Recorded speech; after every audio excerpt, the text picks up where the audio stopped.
Oi, professor, eu me chamo Arthur e junto com a Faiana Tessia vamos apresentar sobre ampacidade em linhas de distribuição.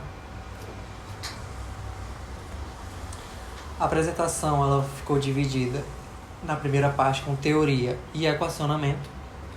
Na segunda parte iremos apresentar sobre exemplos e propriedades físico-químicas. Bem, iniciando com o conceito de ampacidade. Ampacidade é a corrente máxima que a linha de transmissão ou de distribuição pode transportar para uma dada temperatura superficial do condutor.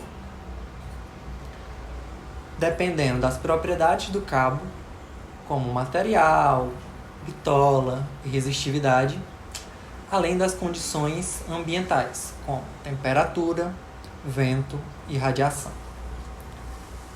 Essas condições são necessárias para determinar o balanço térmico entre a geração e a dissipação ambiental. Bem, no cálculo da ampacidade, existem alguns métodos de análise. Existe um método determinístico, baseado em condições ambientais típicas, apresentados pela NBR 5422, bem como estatísticos, usando dados climáticos, reais, riscos térmicos, dentre outros. Isso aumenta a capacidade com uma segurança controlada. Pode ser feita análises com medições em tempo reais, com sensores de monitoramento de temperaturas, sensores para medições de flechas e tensões mecânicas, com integração com o sistema SCADA. Modelos de previsão de temperatura, que prevê a temperatura em cerca de 24 a 48 horas dos condutores, isso é muito importante. E isso otimiza a método de análise. Nós utilizaremos o método determinístico, que a norma I3E 738 utiliza. Bem, dando prosseguimento aqui à apresentação, temos a equação do balanço térmico, em que ela vai trazer as perdas por convecção, QC, perdas por radiação, QR, ganho solar, QS, I ao quadrado vezes RTS, que é o calor gerado pelo efeito Joule.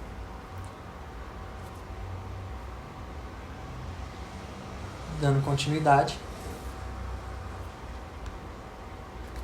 se isolarmos I, obtemos a seguinte equação: raiz quadrada de QC mais QR menos QS sobre RTS.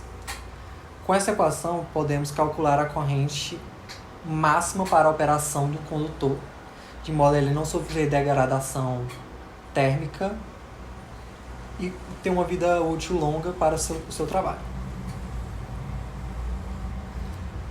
Aqui trazemos um gráfico que vai relacionar a corrente no condutor em relação à velocidade do vento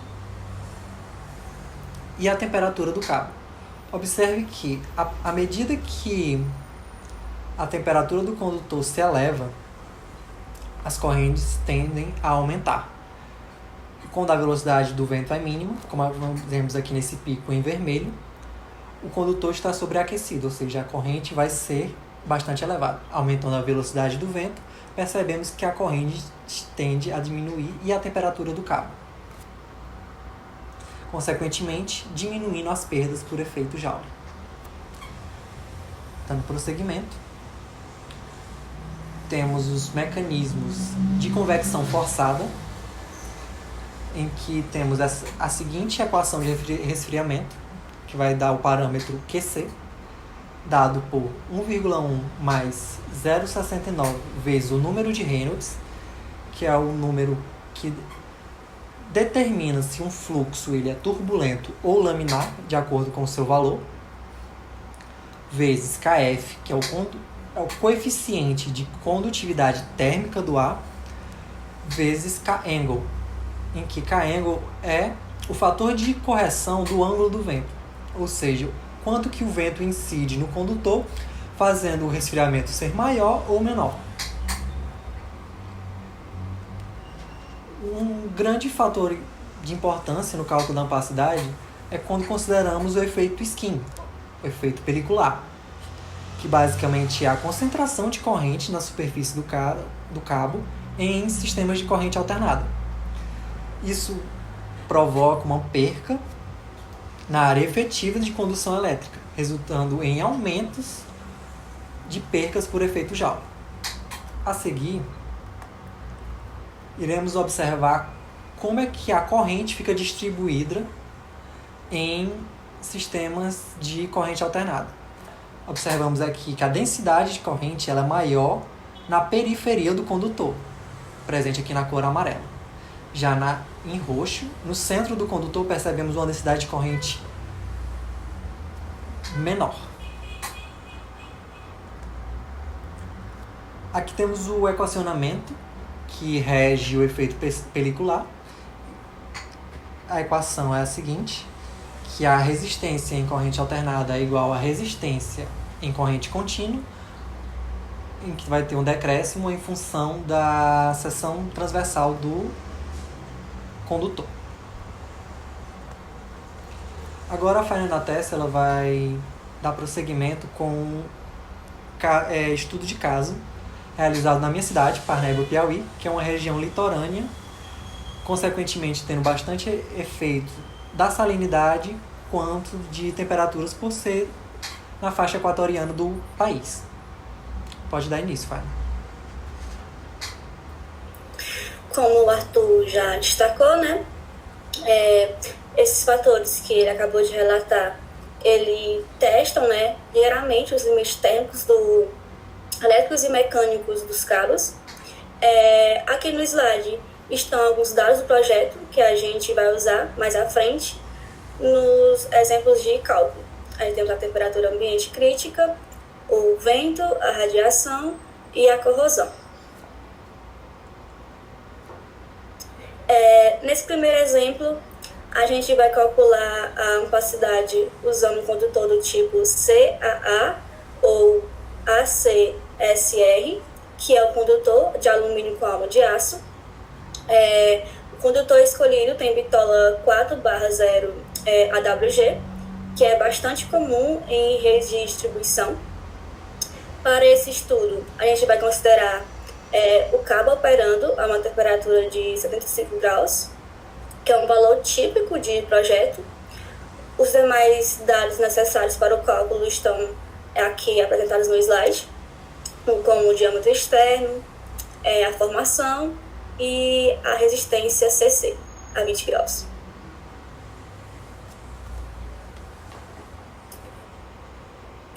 Aqui a gente destaca algumas propriedades físico-químicas do condutor CAA.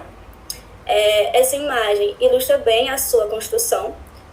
No centro temos um núcleo de aço galvanizado, responsável pela resistência mecânica, e ao redor dele temos fios de alumínio 1350H19, que são responsáveis pela condução elétrica. Por conta dessa alma de aço, esse tipo de condutor tem um peso maior, mas em compensação apresenta uma resistência mecânica mais elevada, o que é importante em vãos maiores. Aqui a gente tem algumas propriedades importantes do alumínio, né?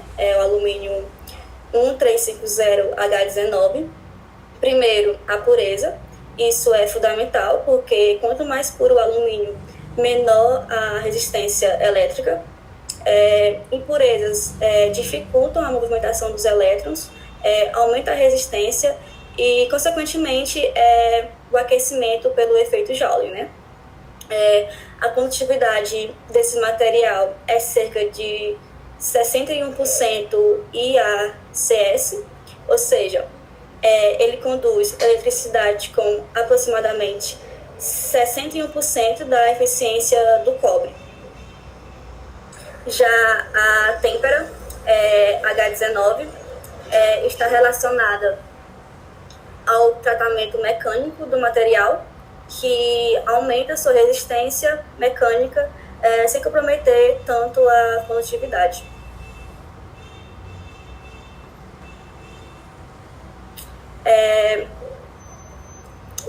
Interface magnética e perdas do aço. Pausa aí. Me perdi aqui.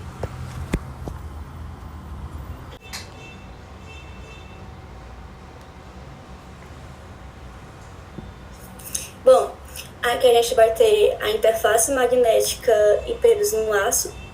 O cabos CAA possui núcleo ferroso, que interage com o campo magnético CA. Ele introduz perdas, né, por esterese e correntes parasitas. E tem uma maior atenção, né, a gente até destacou aqui no slide, que torna a resistência a C significativamente maior que os cabos sem aço.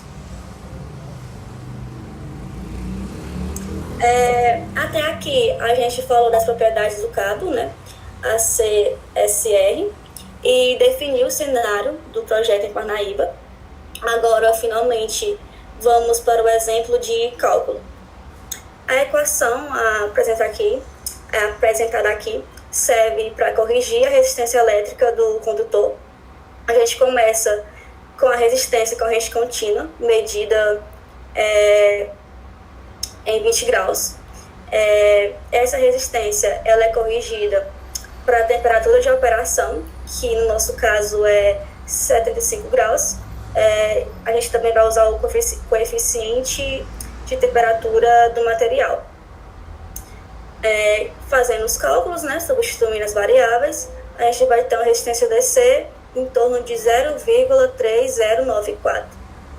Aplicando o efeito skin, a gente vai ter uma resistência AC com 0,34 ohms.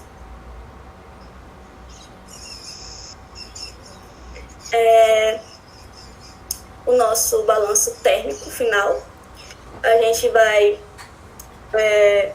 calculou, né, a perda por convecção, nosso QC, perda por radiação, nosso QR, e o nosso ganho solar, QS. Com isso, a gente vai poder calcular o nosso calor líquido a dissipar, que vai ser a nossa QC mais o QR menos o QS, que vai dar em torno de 23,23 watts por metro. Como o Arthur apresentou na equação da corrente, né, a opacidade, substituindo os dados que a gente calculou, a gente vai ter uma corrente em torno de 261,4 ampere. Bom, no segundo exemplo, a gente passa a analisar um condutor do tipo AAC, também conhecido como CAL. Diferente do CAA, esse cabo não possui alma de aço, sendo feita apenas de liga de alumínio. Aqui a gente também tem alguns dados que a gente vai usar posteriormente nos cálculos da opacidade, como a temperatura ambiente de 75 graus, o diâmetro externo, a resistência CC a 20 graus, e é isso. Esse slide apresenta as características físico-químicas do condutor AAC. Ele é fabricado a partir de uma liga de alumínio, magnésio e silício, o que garante uma boa resistência mecânica própria, sem a necessidade de núcleo de aço. Por ser um condutor homogêneo, ele não apresenta perdas magnéticas no núcleo, ao contrário dos cabos com alma de aço, que eu tinha falado anteriormente. Isso torna o condutor, né, CAL, bastante interessante para as linhas aéreas, equilibrando resistência mecânica e desempenho elétrico. Aqui a gente vê as propriedades da liga 6201T81. A resistência mecânica é aumentada por meio do envelhecimento do siliceto de magnésio. O tratamento T81 envolve solubilização, encruamento e envelhecimento artificial. Do ponto de vista elétrico, Essa liga tem uma condutividade menor, cerca de 52,5%, e a CS é inferior ao alumínio puro, justamente por causa dos elementos de liga.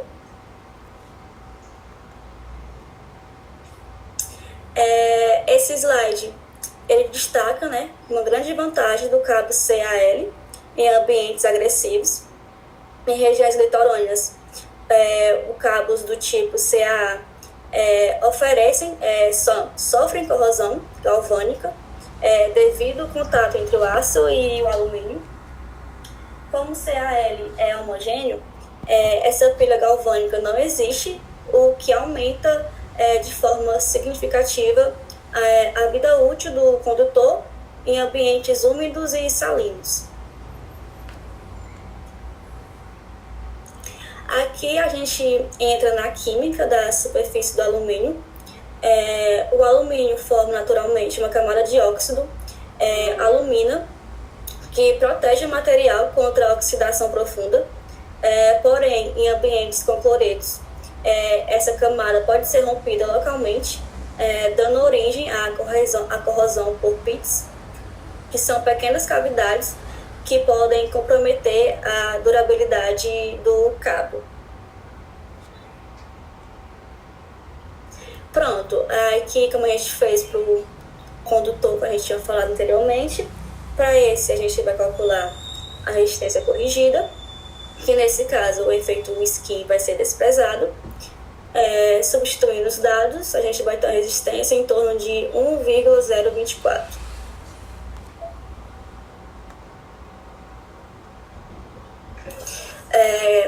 Aqui a gente tem aqui nosso ganho solar, que é S, nossa perda por convecção, a nossa perda por radiação, nosso total, que vai ser o nosso QS, mais o nosso QC, menos o QR, que vai dar em torno de 15,825 watts por metro. Substituindo mais uma vez na equação da opacidade, vamos ter em torno, uma corrente em torno de 124,3 ampere.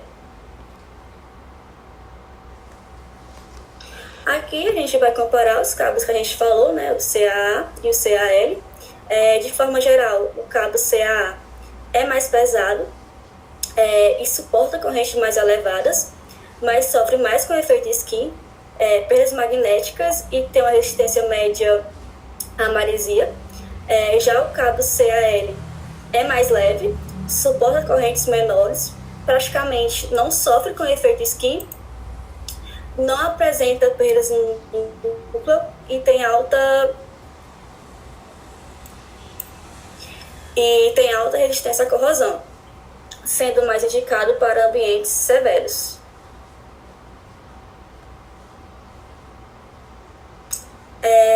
Quanto a maior a bitola do cabo, maior é o efeito skin. Em sistemas de distribuição, esse efeito costuma ser pequeno, mas em linhas de transmissão ele se torna relativamente e precisa ser considerado. E uma solução para reduzir esse problema é o uso de múltiplos condutores por fase. Bom, falando um pouco sobre a sensibilidade às variáveis ambientais, a gente tem que o vento é a variável ambiental mais importante, pois influencia diretamente a convecção. Um aumento de apenas 1 metro por segundo na velocidade do vento pode levar a opacidade de cerca de 30%. A radiação solar tem um efeito secundário, mas pode se tornar revelante em dias sem vento.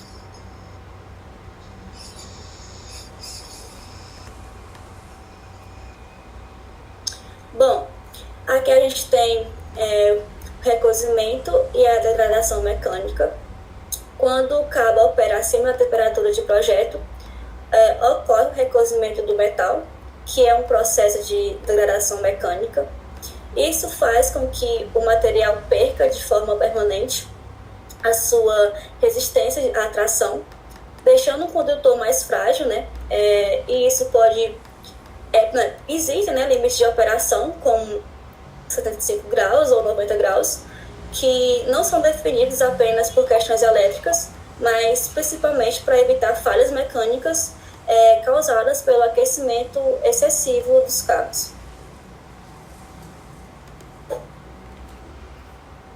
Falando um pouco agora sobre aplicações urbanas, a gente tem que as ligas de alumínio trazem várias vantagens.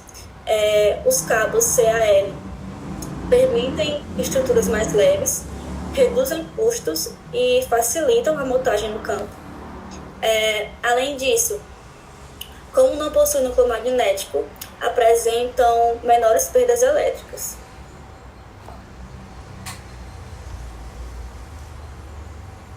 Bom, existe, né, uma relação direta entre frequência e as perdas do condutor. À medida que a frequência aumenta, o efeito skin também aumenta. Em redes de 60 Hz, esse efeito já pode ser percebido, enquanto em corrente contínua, ele simplesmente não existe.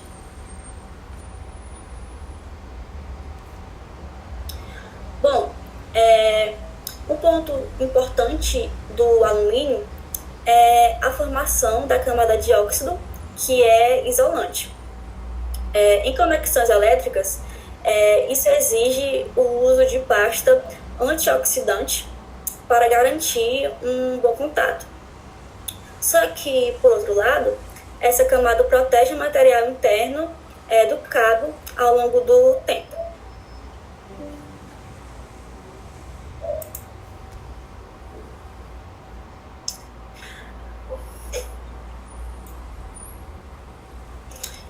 Maresia e vida útil em Parnaíba é o nosso cenário de projeto, né? Em regiões litorâneas como Parnaíba, a maresia impacta diretamente a vida útil dos cabos. O depósito de sal na superfície reduz a resistência de isolamento, favorecendo correntes de fuga. No caso de condutores nus, o principal risco é o desgaste galvânico no contato entre alumínio e aço. Por isso, né, esse tipo de ambiente exige inspeções periódicas ou a adoção de ligas mais resistentes à corrosão, garantindo uma maior confiabilidade do sistema. Fazendo um pequeno ponto, a linha de distribuição de Parnaíba ela precisa ser totalmente adaptada às condições litorâneas, com a presença de postes feitos com fibra de vidro, de modo que não existe a armadura metálica em postes comuns de concreto, evitando a degradação do próprio concreto, é substituído por postes com fibra de vidro, feitos na sua totalidade por fibra de vidro. Transformadores também são adaptados para as condições salinas, tendo uma pintura especial e, consequentemente, materiais um pouco mais nobres, consequentemente carecendo a sua instalação. Existem também, durante as inspeções, de forma preditiva, é feita a lavagem dos isoladores, devido ao acúmulo de sal acaba tendo fugas por efeito corona, e a lavagem com água dessalinizada é essencial para a manutenção da rede, evitando fugas, dentre outras coisas. Dando continuidade. Bom, aqui a gente vai falar sobre as conclusões sobre o equacionamento. O I3E738 fornece a base para o funcionamento seguro. Ele ignora o balanço térmico e leva à subutilização ou risco de incêndio / rompimento. A integração teórica prática é fundamental no setor elétrico. Cabe ressaltar que não existe somente a norma I3E738. Existem outras normas técnicas, mas por opção nossa escolhemos ela para trabalhar. Existe tanto a NBR 5422, que toma como base a I3E. Existe também a SIGRE, que é a International Council of Large Electrical Systems, que trabalha com esse dimensionamento também do cálculo de ampacidade. Porém, a maior referência ainda continua sendo o I3E. Bom, aqui é sobre as conclusões sobre materiais. De forma geral, o alumínio 1350H19 é o mais usado por ser mais econômicos. Já os cabos CAL com liga 6201 se destacam pela durabilidade e o menor peso. A escolha vai depender do ambiente e do vão de linha, já que existem vãos maiores que exigem materiais mais leves e resistentes. Isso se dá pelo fato de que, enquanto mais denso for o material, teremos uma maior flecha, consequentemente, com uma maior flecha, o condutor estaria mais próximo do solo, desencadeando outros problemas, como a capacitância em relação ao solo e indutância entre as fases, tendo problemas posteriores com a transposição de fase, dentre outras coisas, que são evitados usando o cálculo de ampacidade.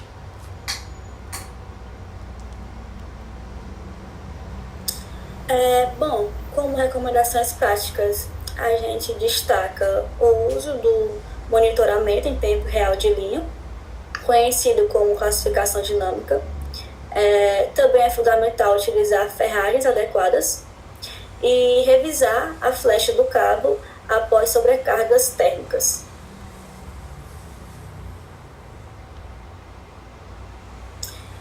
Para encerrar, a gente conclui que a ampacidade é o resultado direto da interação entre as propriedades do material e as condições ambientais.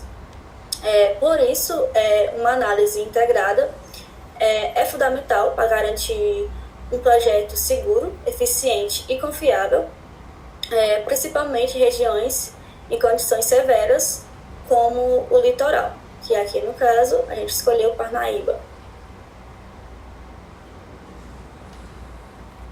Vale destacar também que existem alguns erros comuns durante o cálculo da ampacidade, que como a gente estávamos seguindo a norma, a gente ignorou eles por estar seguindo o manual, mas é importante sempre lembrar que ignorar o agrupamento dos cabos superestima a ampacidade e pode causar superaquecimento. Não considerar o tipo de solo. É muito comum na região Nordeste, por possuirmos um solo um pouco mais arenoso e com bastante pedras, possui um efeito capacitivo mais elevado do que de outras regiões.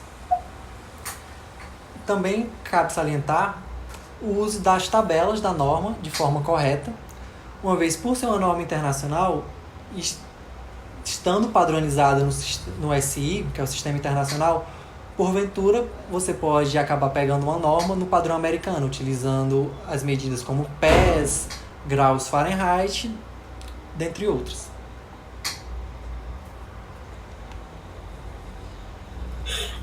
Aqui estão as referências que a gente usou. Passando. Mais algumas referências. Por fim, vamos fazer só mais uma pontuação aqui que a gente acabou deixando passar em branco, que são casos especiais a ser considerados. O primeiro deles são as cargas intermitentes ou variáveis, equipamentos que operam por ciclos, por exemplo, motores, fornos e máquinas de solda, que não exigem uma corrente constante. E deve-se considerar condições médias de tempo de atuação para evitar subdimensionamento. Outra coisa que cabe salientar também é a sazonalidade do ambiente. A ampacidade, por definição, é uma variável sazonal. No cenário de Parnaíba, por exemplo, temos variações nítidas entre os períodos de ventos fortes, o período de radiação solar de pico, que ocorre durante o verão, em que o ganho solar pode chegar a cerca de 1.000 watts por metro quadrado, o que rouba uma fatia considerável da capacidade de transporte da linha. Em contrapartida, no inverno ou em períodos noturnos, a ausência de sol e queda na temperatura ambiente permite que a mesma linha transporte até 30% a mais de corrente com segurança. Dimensionar uma linha baseando-nos apenas no pior caso estatístico pode gerar um investimento excessivo e desnecessário em cabos de maior bitola.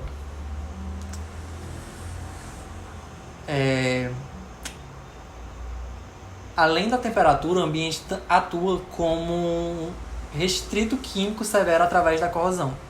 Em regiões litorâneas, a umidade salina penetra nos vãos dos fios de alumínio, como o PEG. Isso cria uma pilha galvânica, que é uma crosta que fica instalada no condutor, muito presente tanto na parte de distribuição quanto na parte residencial no aterramento. A gente pode observar essa parte de corrosão galvânica. Essa camada de alumínio criada atrapalha muito na condução do material. Agora a Faina ela vai dar prosseguimento falando sobre outros casos especiais. Bom, um caso especial que a gente não poderia finalizar essa apresentação sem falar é sobre os cabos subterrâneos. É importante a gente falar sobre eles, porque o comportamento deles é bem diferente dos cabos aéreos. Enquanto nas linhas aéreas o resfriamento acontece principalmente pelo ar, nos cabos subterrâneos o calor é gerado, né, e precisa ser dissipado para o solo. Isso faz com que o solo tenha um papel fundamental no desempenho do cabo, já que suas características térmicas influenciam diretamente a temperatura de operação e a ampacidade. Por isso, ao falar de ampacidade, sobrecarga e transitórios, não dá para ignorar os cabos subterrâneos.